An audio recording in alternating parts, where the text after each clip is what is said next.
Hi hello friends, ನಮಸ್ಕಾರ. Welcome back to my vlogs. ನಾನು ಜಾನು.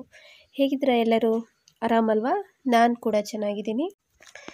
ಇವತ್ತಿನ ವಿಡಿಯೋದಲ್ಲಿ ನಾನು ಮುಟ್ಟು ನಿಲ್ಲೋ ಟೈಮಲ್ಲಿ ನಮ್ಮ ದೇಹದಲ್ಲಿ ಯಾವೆಲ್ಲ ಬದಲಾವಣೆ ಆಗತ್ತೆ, ಆ ಬದಲಾವಣೆಯಿಂದ ನಮಗೆ ಮುಟ್ಟು ನಿಲ್ಲೋ ದಿನಗಳು ಹತ್ತಿರ ಬಂದಿದೆಯಾ ಅಂಥೇಳಿ ನಮಗೆ ಗೊತ್ತಾಗತ್ತಾ ಅಂಥೇಳಿ ಇವತ್ತಿನ ವಿಡಿಯೋದಲ್ಲಿ ನಿಮಗೆ ತಿಳಿಸ್ಕೊಡ್ತೀನಿ. ಓಕೆನಾ?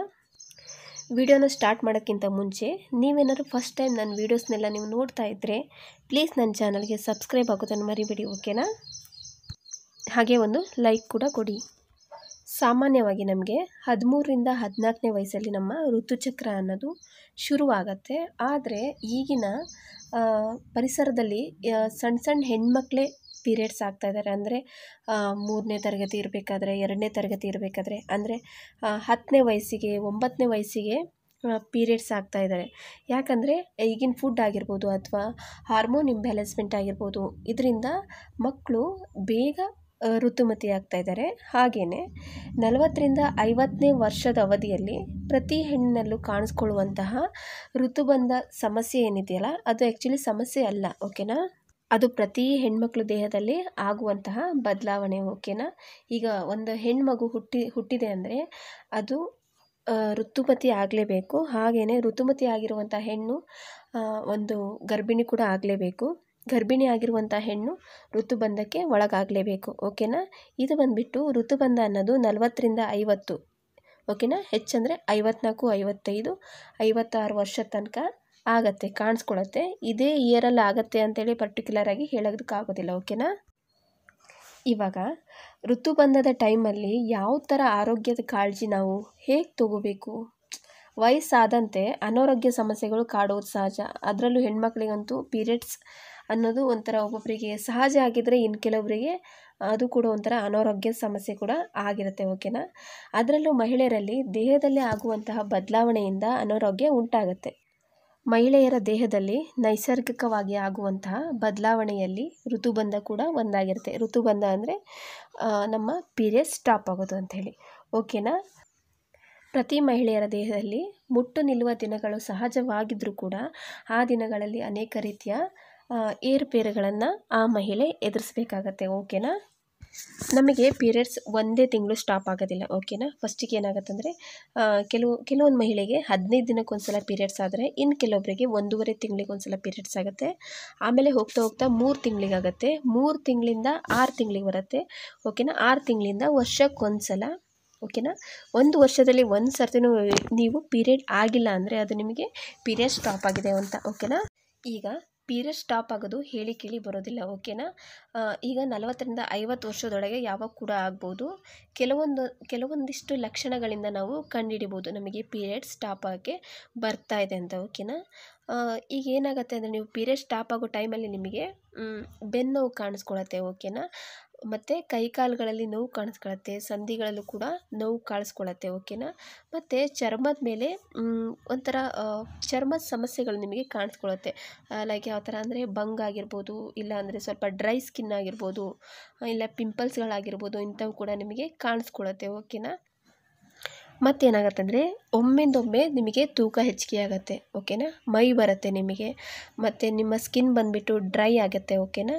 ಮತ್ತು ಮಲಬದ್ಧತೆ ಸಮಸ್ಯೆ ಕೂಡ ನಿಮಗೆ ಕಾಣಿಸ್ಕೊಳತ್ತೆ. ಕಾನ್ಸ್ಟಿಪೇಷನ್ ಅಂತ ಹೇಳ್ತಾರಲ್ಲ, ಅದು ಕೂಡ ನಿಮಗೆ ಕಾಣಿಸ್ಕೊಳತ್ತೆ. ಆಯಿತಾ? ಮತ್ತು ಇದು ಪೀರಿಯಡ್ ನಿಮಗೆ ಯಾವಾಗ ಸ್ಟಾಪ್ ಆಗುತ್ತೆ ಅಂದರೆ, ಫಸ್ಟಿಗೆ 1-1.5 ತಿಂಗಳಿಗೆ ಆಗ್ತಾ ಹೋಗ್ತೀರಾ, ಆಮೇಲೆ 3 ತಿಂಗಳಿಗೆ ಬರುತ್ತೆ, ಮತ್ತು ನಿಮಗೆ ಗ್ಯಾಪ್ ಆಗುತ್ತೆ. ಗ್ಯಾಪ್ ಆಗಿ ಮತ್ತೆ ನಿಮಗೆ 6 ತಿಂಗಳಿಗೆ ಒಂದ್ಸಲ ಕಾಣಿಸ್ಕೋಬೋದು, ಇಲ್ಲ ವರ್ಷಕ್ಕೊಂದ್ಸಲ ಕೂಡ ನಿಮಗೆ ಕಾಣಿಸ್ಕೊಬೋದು. ಓಕೆನಾ? ಮತ್ತೊಂದು ಸ್ವಲ್ಪ ಜನರಿಗೆ 15 ದಿನಗಳ ತನಕ ಬ್ಲೀಡಿಂಗ್ ಆಗುತ್ತೆ. ಓಕೆನಾ? ನಾರ್ಮಲಾಗಿ ಬ್ಲೀಡಿಂಗ್ ಅನ್ನೋದು 1ರಿಂದ 5 ದಿನ ತನಕ ಆಗುತ್ತೆ, ಕೆಲವರಿಗೆ 7 ದಿನ ತನಕ ಆಗುತ್ತೆ. ಬಟ್ ನಿಮಗೆ ಬ್ಲೀಡಿಂಗ್ ಸ್ಟಾಪ್ ಆಗೋ ಟೈಮಲ್ಲಿ ಅಂತಹ ದಿನಗಳಲ್ಲಿ ನಿಮಗೆ 15 ದಿನಗಳ ತನಕ ಕೂಡ ನಿಮಗೆ ಬ್ಲೀಡಿಂಗ್ ಕಂಟಿನ್ಯೂ ಆಗುತ್ತೆ. ತುಂಬ ಅಧಿಕವಾಗಿ ನಿಮಗೆ ರಕ್ತಸ್ರಾವ ಆಗ್ತಾ ಇದ್ದರೆ ನೀವು ಆಸ್ಪತ್ರೆಗೆ ಹೋಗಿ ಡಾಕ್ಟರ್ನ ನೀವು ಭೇಟಿಯಾಗೋದು ತುಂಬ ಅಗತ್ಯ ಇರುತ್ತೆ. ಓಕೆನಾ? ಬ್ಲೀಡಿಂಗ್ ಸ್ಟಾಪ್ ಆಗಲಿ ಅಂತ ಹೇಳಿಬಿಟ್ಟು ನೀವೇ ಮೆಡಿಕಲಿಗೆ ಹೋಗಿ ಮಾತ್ರೆಗಳನ್ನೆಲ್ಲ ನುಂಗೋದು ಅಂಥದ್ದೆಲ್ಲ ಮಾಡಬೇಡಿ. ಡಾಕ್ಟ್ರ್ ಸಲಹೆ ತೊಗೊಂಡ್ಬಿಟ್ಟೆ ನೀವು ಅವ್ರು ಏನು ಹೇಳ್ತಾರಲ್ಲ ಅದನ್ನು ನೀವು ಫಾಲೋ ಮಾಡಬೇಕಾಗತ್ತೆ. ಓಕೆನಾ? ಮತ್ತು ನಿಮಗೆ ಲೈಂಗಿಕ ವಿಚಾರದಲ್ಲಿ ಆಸಕ್ತಿನೇ ಇರೋದಿಲ್ಲ. ನಿಮ್ಮ ಪೀರಿಯಡ್ ಸ್ಟಾಪ್ ಆಗೋ ಟೈಮಲ್ಲಿ ನಿಮಗೆ ಇಂಟರ್ ಕೋರ್ಸ್ ಅಂದರೆ ನಿಮಗೆ ಜಿಗುಪ್ಸೆ ಆಗಿಬಿಡುತ್ತೆ. ಓಕೆನಾ. ಇಂಟರ್ ಕೋರ್ಸ್ ಟೈಮಲ್ಲಿ ನಿಮಗೆ ಪೇಯ್ನ್ ಕೂಡ ಕಾಣಿಸ್ಕೊಳ್ಳುತ್ತೆ ಮತ್ತು ನಿಮಗೆ ಕೂದಲು ಕೂಡ ಉದುರತ್ತೆ ಮತ್ತು ಎದೆಯಲ್ಲಿ ನೋವು ಕಾಣಿಸ್ಕೊಳ್ಳುತ್ತೆ ಆವಾಗವಾಗ. ಓಕೆನಾ. ಶಕ್ತಿನೇ ಇಲ್ದಂಗೆ ಆಗುತ್ತೆ, ಜೀವದಲ್ಲಿ ತುಂಬ ಸುಸ್ತಾಗತ್ತೆ, ಅಶಕ್ತನ ಕಾಣಿಸ್ಕೊಳ್ಳುತ್ತೆ, ಆಗಾಗ ತಲೆ ಸುತ್ತತ್ತೆ. ಓಕೆನಾ. ರಾತ್ರಿ ನಿಮಗೆ ಮಕ್ಕೊಂಡಾಗ ಒಮ್ಮಿಂದೊಮ್ಮೆ ಬೆವರು ಬರುತ್ತೆ, ಮೈಯೆಲ್ಲ ಬೆವ್ತಂಗೆ ಆಗುತ್ತೆ. ಓಕೆನಾ. ಅನ್ಸ್ಟಾಪೇಬಲ್ ಪೀರಿಯಡ್ ಕೂಡ ಇರುತ್ತೆ. ನಿಮಗೆ ಹೇಳಿದ್ನಲ್ಲ 15 ದಿನಗಟ್ಟಲೆ ನಿಮಗೆ ಪೀರಿಯಡ್ಸ್ ಹೋಗುತ್ತೆ ಮೈ ಮೇಲೆ. ಓಕೆನಾ. ಸರಿಯಾಗಿ ನಿಮಗೆ ಹಸಿವು ಕೂಡ ಆಗೋದಿಲ್ಲ. ಓಕೆನಾ. ಮತ್ತು ವಜಿನಲ್ ಕಡೆ ನಿಮಗೆ ಶುಷ್ಕತೆ ಕಾಣಿಸ್ಕೊಳುತ್ತೆ, ಅಂದರೆ ಡ್ರೈ ಅನಿಸುತ್ತೆ. ಓಕೆ. ಇಂಥ ಸಮಯದಲ್ಲಿ ನೀವು ಕೆಂಪಕ್ಕಿ ಬರುತ್ತಲ್ಲ, ಗದ್ದೆ ಅಕ್ಕಿ ಅಂತ ಹೇಳ್ತಾರಲ್ಲ, ಆ ಅಕ್ಕಿನ ಉಣ್ಣೋದ್ರಿಂದ ನಿಮಗೆ ಸ್ವಲ್ಪ ತಂಪು ಕೂಡ ಆಗುತ್ತೆ ಜೀವಕ್ಕೆ. ಓಕೆನಾ. ಮತ್ತು ಹಣ್ಣು ತರಕಾರಿಗಳನ್ನ ತಿನ್ನಿ, ಮತ್ತು ಆಹಾರನ ಸ್ವಲ್ಪ ಲಿಮಿಟಾಗಿ ತಿನ್ನಿ. ಓಕೆನಾ. ಮುಂಚೆ ನಾವು ಈ ಥರ ತಿಂತಿದ್ವಿ, ಈಗಲೂ ಇದೇ ಥರ ತಿನ್ನಬೇಕಂದ್ರೆ ನಿಮಗೆ ನಿಮ್ಮ ಪ್ರಕೃತಿಗೆ, ನಿಮ್ಮ ದೇಹಕ್ಕೆ ಆಗೋದಿಲ್ಲ. ಸೊ ಹಾಗಾಗಿ ಲಿಮಿಟಾಗಿ ಒಳ್ಳೆ ಫುಡ್ಡನ್ನೇ ಸೇವಿಸಿ. ಓಕೆನಾ. ಮತ್ತು ಸೊಪ್ಪುಗಳನ್ನು ತಿನ್ನಿ, ಹಣ್ಣುಗಳನ್ನ ತಿನ್ನಿ. ಓಕೆನಾ. ಡ್ರೈ ಫ್ರೂಟ್ಸ್ ತಿನ್ನಿ. ನಿಯಮಿತವಾಗಿ ನೀವು ವ್ಯಾಯಾಮ ಕೂಡ ಮಾಡಬೇಕಾಗತ್ತೆ. ಓಕೆನಾ ಈ ಸಮಯದಲ್ಲಿ. ಮತ್ತು ನಿಮಗೆ ಈ ಸಮಯದಲ್ಲಿ ಸ್ವಲ್ಪ ಮೆಂಟಲಿ ಪ್ರೆಷರ್ ಕೂಡ ಅನಿಸುತ್ತೆ, ಅಂದರೆ ಒಮ್ಮಿಂದೊಮ್ಮೆ ಕೋಪ ಬರುತ್ತೆ, ಸಿಟ್ಟು ಬರುತ್ತೆ, ಅಳು ಬರುತ್ತೆ. ಏನಾರ ಹೇಳಿದರೆ ಸ್ವಲ್ಪ ನಿಮಗೆ ಕಿರಿಕಿರಿ ಅನಿಸುತ್ತೆ. ಓಕೆನಾ. ನಿಮ್ಮ ಫ್ಯಾಮಿಲಿ ಮೆಂಬರ್ ಆದವರು ಏನು ಮಾಡಬೇಕಂದ್ರೆ ನಿಮ್ಮನ್ನ ಸ್ವಲ್ಪ ಪ್ರೀತಿಯಿಂದ ನೋಡ್ಕೊಬೇಕಾಗತ್ತೆ. ಆದಷ್ಟು ಮಕ್ಕಳ ಜೊತೆಗೆ ಆಟಾಡಿ, ಬೇರೆ ಏನಾರ ಆ್ಯಕ್ಟಿವಿಟೀಸ್ ಇದ್ದರೆ, ಅಂದರೆ ನಿಮ್ಮ ಬುಟ್ಟಿ ಹೆಣೆಯೋದಾಗಿರ್ಬೋದು, ಇಲ್ಲಾಂದರೆ ಡ್ರಾಯಿಂಗ್ ಆಗಿರ್ಬೋದು, ಇಲ್ಲ ಮೀನು ಸಾಕಾಣಿಕೆ ಇರ್ಬೋದು, ಒಟ್ಟು ಮನೆಯಲ್ಲಿ ನಿಮಗೆ ಬೇರೆ ಬೇರೆ ಆ್ಯಕ್ಟಿವಿಟಿ ಇರುತ್ತಲ್ಲ ಅಂಥದ್ರಲ್ಲಿ ನೀವು ತೊಡಗಿಸ್ಕೊಳ್ಳಿ. ಓಕೆನಾ. ಅದರಿಂದ ಕೂಡ ನಿಮಗೇನು ಒಂಥರ ಬೇಜಾರಾಗಿರ್ಬೋದು, ಒಂಟಿತನ ಕಾಡತ್ತಲ್ಲ, ಅದರಿಂದ ನೀವು ಹೊರಗೆ ಬರ್ತೀರಿ. ಓಕೆನಾ. ಇನ್ನು ಪೀರಿಯಡ್ ಸ್ಟಾಪ್ ಆಗೋ ಟೈಮಲ್ಲಿ ಬೇರೆ ಥರ ದೇಹದಲ್ಲಿ ಯಾವ ಥರ ಸಮಸ್ಯೆಗಳು ನಮಗೆ ಕಾಣಿಸ್ಕೊಳ್ಳುತ್ತೆ ಅಂದರೆ, ಹೃದಯ ಸಂಬಂಧಿ ಸಮಸ್ಯೆಗಳು ಕಾಣಿಸ್ಕೊಬೋದು, ಸಂಧಿವಾತ ಕೂಡ ಆಗುತ್ತೆ, ಯಾಕಂದರೆ ಕ್ಯಾಲ್ಶಿಯಂ ಕೊರತೆ ಆಗಿರುತ್ತಲ್ಲ, ಸೊ ಹಾಗಾಗಿ. ಮತ್ತು ಯೋನಿಯಲ್ಲಿ ಸೋಂಕು ಕೂಡ ಕಾಣಿಸ್ಕೊಳ್ಳುತ್ತೆ. ಮತ್ತು ಯೋನಿಯ ಮಾಂಸಖಂಡಗಳು ಸಡಿಲ ಆಗಿರೋದ್ರಿಂದ ನಗುವಾಗಾಗಿರ್ಬೋದು ಅಥವಾ ಕೆಮ್ಮುವಾಗ ನಿಮಗೆ ಮೂತ್ರ ವಿಸರ್ಜನೆ ಆಗುತ್ತೆ. ಓಕೆನಾ. ಇದಕ್ಕೆ ನೀವು ಡಾಕ್ಟ್ರ್ ಕಡೆ ಹೋದರೆ ನಿಮಗೆ ಟ್ರೀಟ್ಮೆಂಟ್ ಕೊಡ್ತಾರೆ. ಓಕೆನಾ. ಅದಕ್ಕೇನು ನೀವು ಟೆನ್ಷನ್ ಮಾಡ್ಕೊಳ್ಳೋದು ಬೇಡ. ಮತ್ತು ಇದನ್ನು ಸ್ವಲ್ಪ ನೀವು ಕಾಮಾಗಿ ತೊಗೊಳ್ಳಿ. ಓಕೆನಾ. ಪೀರಿಯಡ್ ಸ್ಟಾಪ್ ಆಗ್ತಿದೆ ಅಂದರೆ ಅದನ್ನೇ ತುಂಬ ಟೆನ್ಷನ್ ಮಾಡ್ಕೊಬೇಡಿ, ಅದೇನು ದೊಡ್ಡ ವಿಚಾರ ಅಲ್ಲ, ಪ್ರತಿ ಮಹಿಳೆಗೂ ಕೂಡ ಆಗುವಂಥದ್ದು. ಹಾಗೆಯೇ ಇದು ನಿಮಗೆ 12 ತಿಂಗಳವರೆಗೆ ಆಗ್ಬೋದು. ಓಕೆನಾ. ಇಂಥ ಲಕ್ಷಣಗಳೇನಿದೆಯಲ್ಲ ನಿಮಗೆ ಸಿಮ್ಟಮ್ಸ್ ನಿಮಗೆ 12 ತಿಂಗಳ ತನಕ ಆಗ್ಬೋದು. ಒಮ್ಮೆ ನಿಮಗೆ ಪೀರಿಯಡ್ ಸ್ಟಾಪ್ ಆಯ್ತಪ್ಪ ಅಂದರೆ ನಿಮಗೆ ಇಂಥದ್ದೇನು ಲಕ್ಷಣಗಳು ಕೂಡ ನಿಮಗೆ ಕಾಣಿಸ್ಕೊಳ್ಳೋದಿಲ್ಲ. ಆದಷ್ಟು ನೀವು ನಾರ್ಮಲಾಗಿ ಇರೋಕ್ಕೆ ಟ್ರೈ ಮಾಡಿ. ಓಕೆನಾ.